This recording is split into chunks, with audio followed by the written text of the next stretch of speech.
46,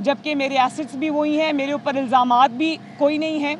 اور تمہاری انویسٹیگیشن میں بھی کوئی نیا موڑ نہیں آیا. تو اچانک 26 مارچ کو جب لانگ مارچ فکس تھا, اس میں اچانک تمہیں مریم نواز کو نوٹس دینے کی کیا ضرورت پیش آئی؟ ضرورت یہی پیش آئی کہ آپ نے خود کہا ہم سیاسی نہیں ہیں, لیکن آپ نے لاہور ہائی کورٹ میں جو میری ضمانت کی کینسلیشن کی پٹیشن کی, اس میں آپ نے یہ واضح طور پہ لکھا کہ مریم نواز کے جو وہ اپنی ضمانت کا غلط استعمال کر رہی ہیں اور وہ اداروں کے خلاف بیان بازی کر رہی ہیں. تو کیا میں یہ کہنے میں پوری قوم کے سامنے حق بجانب نہیں ہوں کہ اگر تمہارے الزامات میں رتی برابر بھی کوئی سچائی ہوتی یا کوئی دم خم ہوتا تو تم مجھ پر الزام لگاتے, تم مجھ پر یہ سیاسی الزام نہ لگاتے کہ آپ اداروں کے خلاف بیان بازی کر رہی ہیں. بھئی اداروں کے خلاف بیان بازی کا چوکیدار نیب کو کس نے بنایا؟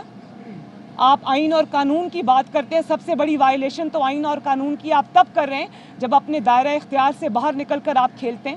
اور پھر آپ یہ سوچتے ہیں کہ کسی کا ریئیکشن نہیں آئے گا. یہ بالکل غلط ہے. میں ایک دفعہ پھر یہ بتا دینا چاہتی ہوں نیب کو بھی, اور اس کے پیچھے جو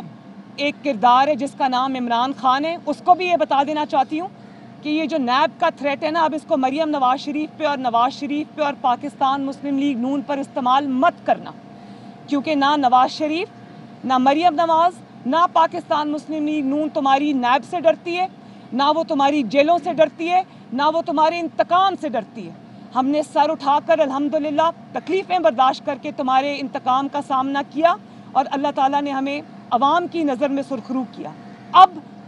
حساب کی باری ہے, اور انشاءاللہ تعالیٰ پاکستان کی عوام نیب سے اور نیب کی انتقامی کارروائیوں سے, ان آٹا چوروں سے, بجلی چوروں سے, چینی چوروں سے, ووٹ چوروں سے حساب لے گی, اور ضرور لے گی انشاءاللہ. بتا دیجیے گا کہ بلاول بھٹو زرداری اور آپ ساری پی ڈی ایم جماعتیں تنقید کرتی ہیں حکومت سلیکٹڈ کی حکومت ہے, سلیکٹڈ نے منتخب کیا, جبکہ گزشتہ دنوں بلاول نے بتایا کہ لاہور کا ایک گھرانہ ہے جسے سلیکٹ کیا جاتا رہا, اور آپ نے بھی ایک ٹویٹ کیا کہ لاہور ایک سلیکشن نہیں کی جا رہی ہے, نئے بندے کو سلیکٹ کیا جا رہا ہے. کائنڈلی آپ بتا دیں کہ وہ کون سی جماعت ہے پی ڈی ایم کی, وہ کون سا کردار ہے جس کو سلیکشن کے لیے جا کیا جاتا ہے. Next question please. اس میں ایڈ کر لیں گے کہ بلاول بھٹو کہتے ہیں فیصلہ سامنے آیا ہے کہ سپریم کورٹ نے ڈسکا کا جو الیکشن تھا 10 اپریل کا وہ ملتوی کر دیا ہے. ابھی تک ایک ہی سلیکٹڈ ہے, ابھی تک ایک ہی سلیکٹڈ ہے, اس کا نام ہے عمران خان. ڈسکا کا 10 اپریل کا جو فیصلہ تھا سپریم کورٹ نے ملتوی کر دیا الیکشن کے حوالے سے, اس کو کس طرح دیکھتے ہیں؟ دیکھیں میری بات سنیں, نہیں ایک منٹ, وہ فیصلہ ابھی وہ کیس میرا خیال ہے ابھی چل رہا ہے, لیکن جو اس میں ضروری بات ہے وہ یہ ہے کہ آج اس کو ڈیلے ہونے پہ خوشیاں وہ لوگ منا رہے ہیں جو عوام میں جانے سے ڈرتے ہیں, جن کی اتنی بری کارکردگی ہے کہ جب وہ عوام میں جائیں گے تو وہ ان کو ناکامی اور رسوائی کا سامنا کرنا پڑے گا. اسی لیے ان کو ڈسکا کے الیکشن میں فائرنگ کرنی پڑی, جانیں لینی پڑی, پولنگ سٹیشنز کے دروازے بند رکھنے پڑے,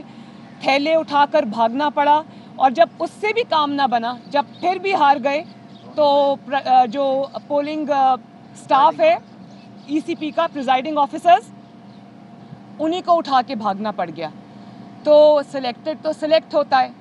اور اس کو سلیکٹ ہونے کی عادت ہے. جہاں جہاں ووٹ کی بات آئے گی, عوام کے ووٹ کی بات آئے گی, تو وہاں وہاں سلیکٹڈ بھاگے گا. اور آج ہم ان کو بھاگتا ہوا ہم ان کو دیکھ رہے ہیں, وہ عوام میں جانے سے ڈر رہے ہیں, اور وہ کوشش کر رہے ہیں کہ ان کو الیکشن میں عوام کا سامنا نہ کرنا پڑے, اور سپریم کورٹ کے کندھے پر رکھ کر وہ یہ بندوق چلائیں, اور سپریم کورٹ سے ہی ان کو کوئی ریلیف مل جائے اور ان کو عوام میں نہ جانا پڑے, اور یہ فیصلہ وہ سپریم کورٹ سے ہی لے لیں. لیکن دیکھیں پوری دنیا کے سامنے وہ ثبوت اس دن آئے, پوری دنیا نے دیکھا کہ کس طرح انہوں نے پورا ڈسکا جو ہے وہ انہوں نے میدان جنگ بنائے رکھا, اور کس طرح انہوں نے خوف و ہراس کا ماحول بنائے رکھا, ووٹرز کو سکیر کیا, اور ساتھ ہی پوری دنیا نے دیکھا کہ یہ تھیلے اٹھا کے بھاگے, یہ پریزائڈنگ آفیسرز کو اغوا کر کے بھاگے. اس میں کوئی ابہام نہیں ہے, اور ظاہر ہے جب ووٹ نہیں ملیں گے تو پھر اداروں کی طرف دیکھنا پڑے گا. لیکن میں ان